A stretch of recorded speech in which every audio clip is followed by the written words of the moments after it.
Olá, amigos. Eu sou o Manuel J. de Souza Neto e nós estamos aqui na 16ª Primavera dos Museus do IBRAM, nessa parceria do Observatório da Cultura do Brasil com o Museu do Som Independente e Fonoteca da Música Paranaense. E nessa mesa, nesse bate-papo de abertura, vou fazer aqui um pequeno monólogo. Durante a semana toda, nós vamos fazer uma série de exposições sobre os vários sentidos da independência. Até porque o tema do IBRAM, esse ano, da 16ª Primavera dos Museus, são os 200 anos da independência do Brasil, e especialmente a percepção dos vários sentidos de independência que essa independência tem. Então, que independência nós temos do Brasil?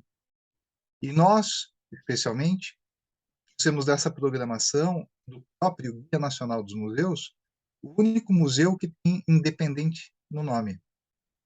E sobre isso é o que a gente vai falar hoje. Durante a semana toda, a gente vai procurar abordar esses sentidos da independência. O que é a música independente? O que é um museu independente? Como opera um museu independente diante de políticas de Estado que não permitem autonomia e independência diante da legislação? Como que funciona um museu independente diante de órgãos públicos que estão aí para atrapalhar mais do que para colaborar? Hoje a gente vai falar sobre o conceito. O que é um museu independente? De onde surgiu essa ideia? Esse projeto que já tem mais de 30 anos. Vamos lá. Nós estamos aqui nesse bate-papo, como eu falei, através do Observatório da Cultura do Brasil, que esse grupo de pesquisas, instituição, editora, que promove estudos culturais. E esse tema que eu comentei, que é independência e museus, outros 200, outras histórias, uma conexão direta com o nome do museu, Musim, Museu do Som Independente, hoje também conhecida como Fonoteca da Música Paranaense, que existe há mais de 30 anos, numa iniciativa que é minha e de dezenas de colegas colaboradores que têm ajudado nesses anos.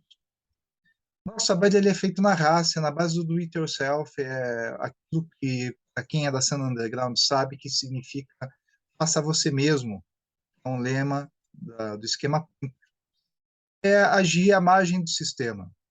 Não é querer ser sistema, é ter uma busca por liberdade para poder agir apesar do sistema. E quando eu falo do sistema, eu falo dos sistemas de códigos culturais, das instituições, da política, do capital. Este museu, ele hoje conta com mais de 3.400 discos e CDs locais, provavelmente a iniciativa de estudo de cena musical local mais frutífera do Brasil. Hoje já passam de 400 mil documentos. Não é hipotético isso, são mais de 400 mil documentos. É um acervo que já rendeu muitos frutos, né? São CDs, coletâneas, programas de rádio, livros, principalmente estudos acadêmicos. São mais de 200 trabalhos acadêmicos já feitos aqui, em parceria com a gente, pesquisadores e alunos, que nós abrimos as portas, e outras centenas que a gente nem se deu conta ainda, nos falam de trabalhos em universidades, em cursos do interior, em material que não foi divulgado e por isso a gente ainda não teve acesso. Então, é um trabalho que tem tido um grande impacto na vida cultural do Paraná, antes desconhecida do Brasil e desconhecida do próprio povo, nem sabia que tinha música. Graças a esses estudos, a gente tem conseguido emplacar não só na academia, mas também nas escolas. Tem muitos professores de artes que começaram a ter material finalmente para poder falar da música paranaense. E é sobre essa questão, né? Ser independente, é o que a gente luta, e já está no nome da instituição, como a gente já falou, que nós estamos trabalhando aqui. Nós vamos falar hoje e durante a semana, especialmente porque o Museu do Som Independente ele não, ele não é reconhecido pela Fundação Cultural de Curitiba, a COSEM, né, que cuida dos museus do Estado, que é um departamento da Superintendência Geral de Cultura do Paraná. Apesar do reconhecimento dos pesquisadores, apesar do reconhecimento dos técnicos do patrimônio histórico, apesar do reconhecimento do cadastro nacional, desde a década passada, reconhecido pelo IBRAM, inclusive sendo citado no Catálogo Nacional dos Museus e no Catálogo Estadual dos Museus. Apesar disso, desse reconhecimento da prática, no nível político, no nível pessoal, de maus gestores, é que este museu tem passado por dificuldades para poder participar das políticas públicas, da preservação e do patrimônio histórico da cultura desse Estado, principalmente no campo da fruição, fazer chegar a música paranaense nos paranenses e no mundo. E ainda que tem importância reconhecida na academia e na imprensa, esses órgãos, eles mais atrapalham do que ajudam, eles não permitem que seja feito um museu independente. É necessário, para muitos desses gestores, a dependência. E qualquer organização, instituição, projeto cultural seja temente a eles como se fosse um tipo de religião, a religião dos editais. E quem está junto no grupo político tem tudo. Quem tem opinião, eles seguem. Essa trajetória da dificuldade de ser independente, mas também das propostas de como nós concluímos há muito tempo da necessidade da independência de projetos de patrimônio cultural, independência, como eu já falei, principalmente do Estado. Sobre isso que a gente vai falar hoje e durante a semana. Vamos começar falando do museu ali na sua fundação. No final dos anos 80, já são aí mais de 30 anos, curiosamente, eu e muitos colegas gostávamos da vida cultural da cidade, que não era expressiva, não tinha nada demais, mas era aquilo que a gente tinha acesso num período da internet. É nesse período que a vida cultural da cidade, os cartazes de shows, flyers de festas, fanzines, guias de programação cultural começaram a chegar nas mãos daquela geração que eu fiz parte. A partir dali, dessa melhor organização da comunicação da vida cultural da cidade, deste interesse surgiu a ideia de começar a guardar esses materiais. Bom, a ideia do museu ele começa muito no material de divulgação. Esses materiais de divulgação, que inclusive eram bem precários, eram bem chinfrins, falando assim, francamente. Muitos panfletos de eventos culturais pareciam, na época a gente brincava, panfleto de farmácia. E até essa transição gráfica, nós participamos ativamente, dando apoio de patrocinadores, de designers, de colegas nossos que estão estudando na época, esse, aprimorar, né, essa comunicação. E não só participamos dessa guarda do material, mas produzimos eventos e também ajudamos nessa transição do material gráfico da cidade. Mas desse material gráfico, a pesquisa começou a ampliar para gravações, jornaizinhos, documentos variados, e um esforço etnográfico, né? E principalmente até de compreensão do que a gente estava fazendo quando a gente começou a fazer, então, entrevistas. A gente percebeu que realmente tinha um conteúdo histórico. E era um conteúdo histórico no sentido não só de registrar, de historicizar, mas de conflitar, de contradizer, de perceber o que era oficial e aquilo que os outros diziam.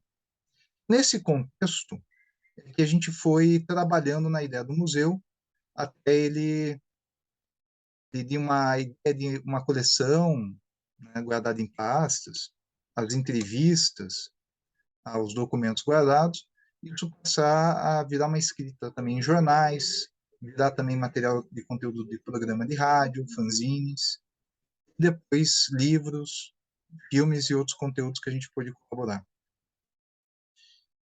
A motivação, para mim é muito pessoal. A minha avó, Ceci, era uma grande referência, uma pesquisadora, bem independente, né? Era prima da Alice Araújo, né? Bem grande pesquisadora de artes plásticas que a gente perdeu, pessoa que também eu admiro muito. E essa busca por compreender a nossa sociedade veio muito dessa percepção de que existia um apagamento cultural. Um apagamento que hoje as pessoas chamam aí de uma cultura de inverno, fina camada de gelo, né, ou de autofagia curitibana. Eu já tinha essa percepção ainda na adolescência e muitas linhas aí para outros usarem de referência nesse sentido, dessas minhas percepções. E tentar explicar essa sociedade, ou seja, não só uma questão histórica, mas também sociológica, acabou me movendo a falar da sociedade a partir de algo que eu gostava, que tinha uma certa simpatia, que era a música. Nessa época, a gente começou a organizar livros, artigos de história da música paranaense, monografias, organizar esses fanzines, os flyers, os cartazes, fotos, vídeos, discos, CDs, recortes de jornal, documentos de entidades setoriais da música, fóruns de música, Associação dos Compositores, Ordem dos Músicos do Brasil, né? E proporcionar também pesquisas nesse sentido, e especialmente eu que tenho um interesse em economia política da música, além da ciência política, que é a minha formação não é de historiador, eu compreendi que eu queria avançar em campos teóricos, de estudos para além do Paraná, mas que eles dialogam com essas pesquisas de cultura paranaense para explicar fenômenos da sociologia, da economia e da política com a música. A partir de 2003, depois do evento Charlatães, a gente debateu no SESC várias dessas questões polêmicas sobre a cultura paranaense, já com acervo que já era notícia, já era referência de imprensa, surgiu a ideia da gente criar um museu independente. Inicialmente, a gente pensou se era um museu da música independente, um museu independente, acabou ficando o Museu do Som Independente. A ideia é da música independente, mas também da independência no sentido de que esse museu não é do Estado. Ele não é do capital, ele não é das elites. Ele é um museu que ele dá uma outra versão dos fatos. E eu me lembro bem quando a gente fez o primeiro blog, foi escrito lá assim: entidade voltada à produção de conhecimento, documentação original, arte, discos, partituras, livros, fanzines, fotos, flyers, fontes primárias, bibliografias regionais, marginais e periféricas. Museu Ideia, estudo de caso, imersão, escola de pensamento, produção de conhecimento multidisciplinar. Uma rede voluntária de pesquisadores, professores, alunos, artistas e agitadores. Museu satélite, residência, virtual e comunitária. Cultura e resistência. Lá se vão 20 anos dessas palavras e como elas se tornam especiais depois de todo esse tempo e, ao mesmo tempo, inocentes. A ideia de um museu que fosse independente, ele não mudou. Eu acho que a história, estudos do povo, das culturas, das diferenças, das etnias, da diversidade, grupos identitários, das culturas urbanas, passa pela autonomia de acervos. Então, Na nossa iniciativa original no Brasil, inicial, acho muito interessante o caminho que a gente vem percorrendo de lá para cá. Mas também alguns erros. Por exemplo, supor que, diante da lei e da Constituição que garante a preservação do patrimônio histórico nacional, que um museu que faz polêmicas, que dá voz aos que não têm voz, e poderia ser independente se os estados, eles, na verdade, controlam os mecanismos que eles alegam que são neutros. Por exemplo, leis de incentivo. Aí, eu criticar aqui a lei de incentivo, alguém já vai vir me chamar de direita, né? Chamar um velho marxista de direita. Não, eu critico isso não é porque o Chico Buarque ou a Betânia pegaram dinheiro de lei Rouanet. É besteira. Eu fui conselheiro nacional de cultura, 6 mandatos entre Câmara Setorial de Música e CNPq do Ministério da Cultura. Ajudei a criar as normas de várias políticas, planos setoriais, participei de vários GTs e comissões, que vão desde a educação musical a direitos autorais. E eu vi como o Estado funciona para criar narrativas e dar poder aos grupos dominantes.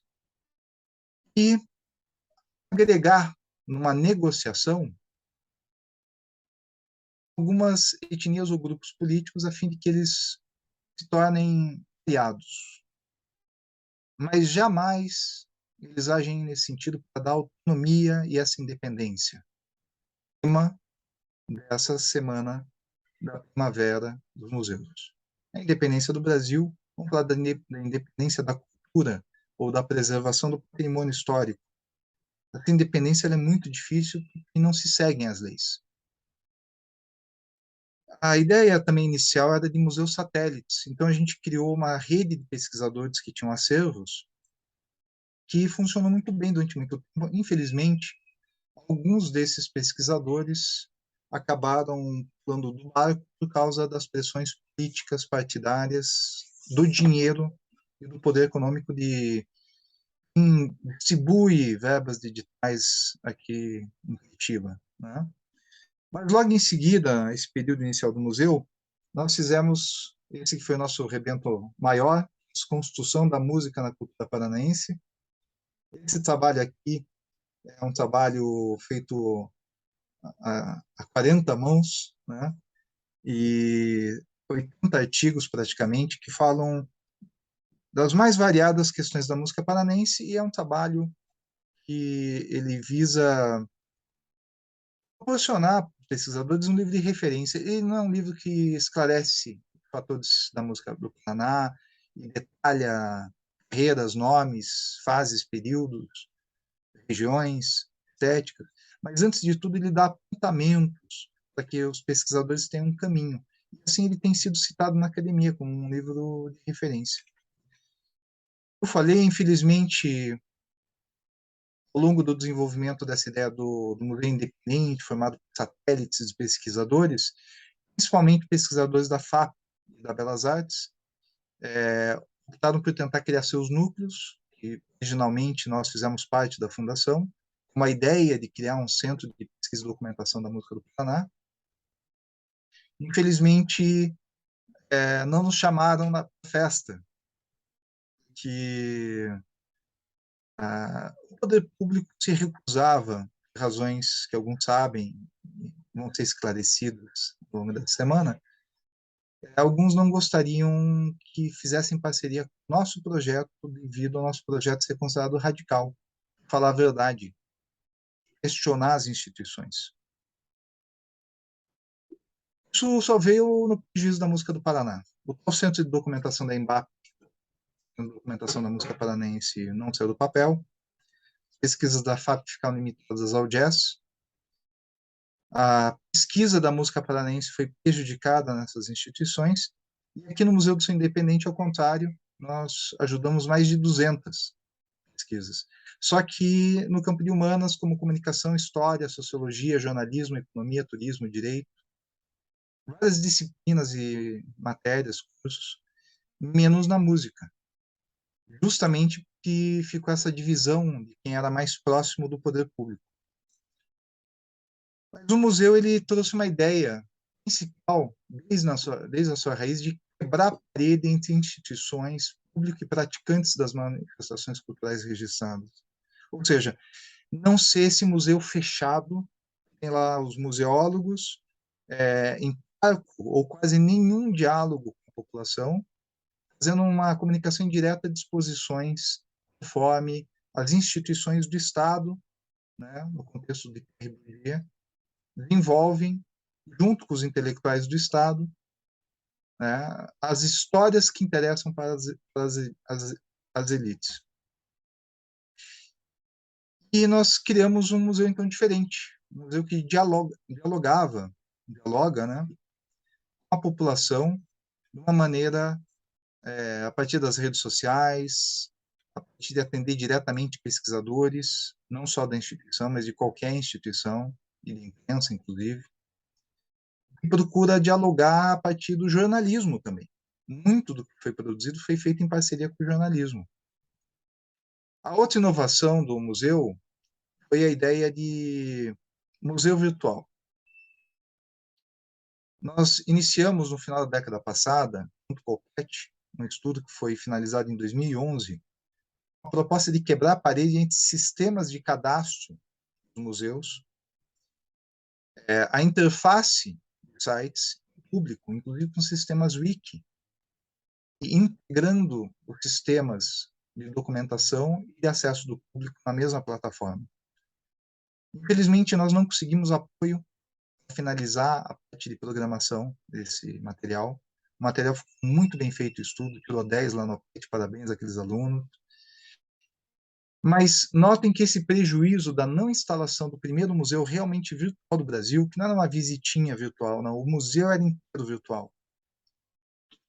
O prejuízo disso não foi nosso, o prejuízo disso foi para a sociedade, para todo o campo da museologia, que passou-se mais de 10 anos e essa inovação que foi desenvolvida hoje não foi aplicada em nenhum museu no Brasil.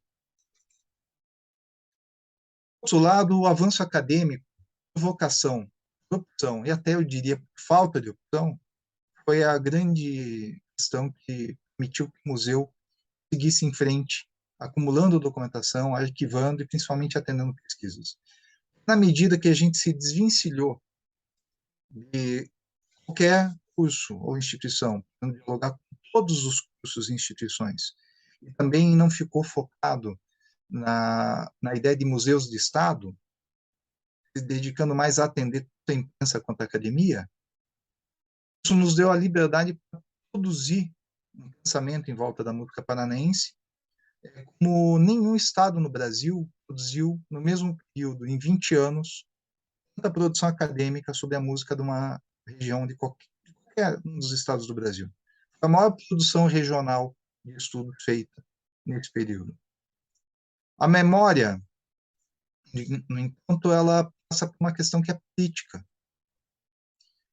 Quando você produz um discurso, uma narrativa que fere interesses do poder público ou de elites, ou apresenta etnias ou culturas e expressões de povos e grupos que não são de interesse desses que comandam o grande jogo, abrir um museu se torna uma espécie de declaração de guerra. Todo museu ele conta a história de um grupo, de um agrupamento, diante de outros agrupamentos. Então, ou se apaga, é o que a maioria dos museus fazem, é apagar as demais memórias não ali registradas, ou você cria um novo museu que dê voz para aqueles que não têm voz. Então, esse museu ele acabou virando uma declaração de guerra numa cidade reconhecida pelo elitismo, pelo autoritarismo, pela demasiada organização ao estilo Alphaville de Godard, uma cidade de fachada, do qual o discurso oficial da cidade de propaganda é maior do que a realidade. E quem quiser discutir a realidade é persona não grata. Até por isso, a explicação do que um museu independente também é o que mais produz na academia e é o que menos tem visibilidade dos espaços oficiais de propaganda e até de agendas culturais aqui mesmo em Curitiba.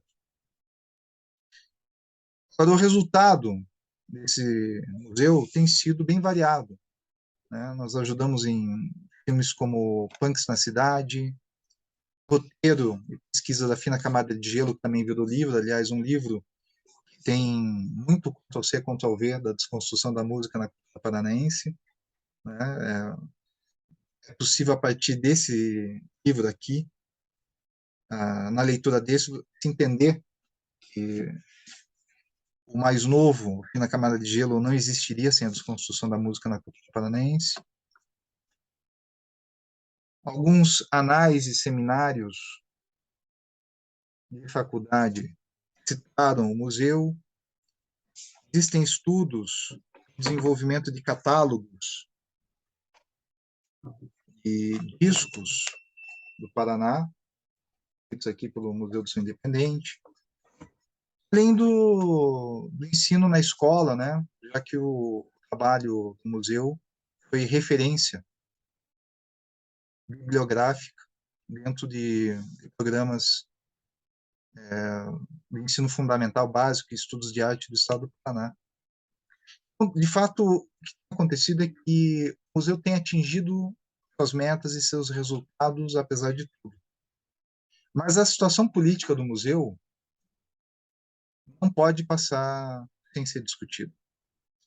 Hoje, o museu tem passado por processos constantes de apagamento e perseguição, uma questão que vai ser o tema de uma das mesas dessa semana.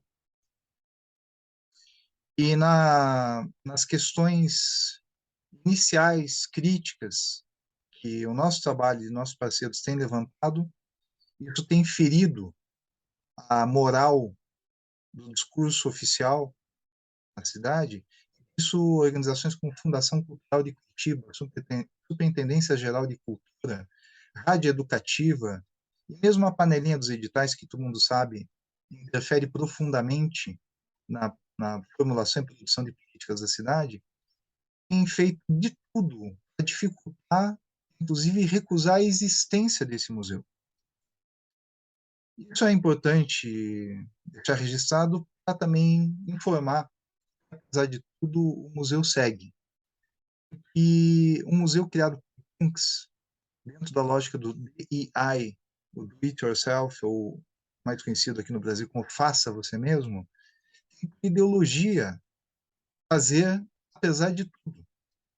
Apesar de vocês, amanhã vai ser outro dia.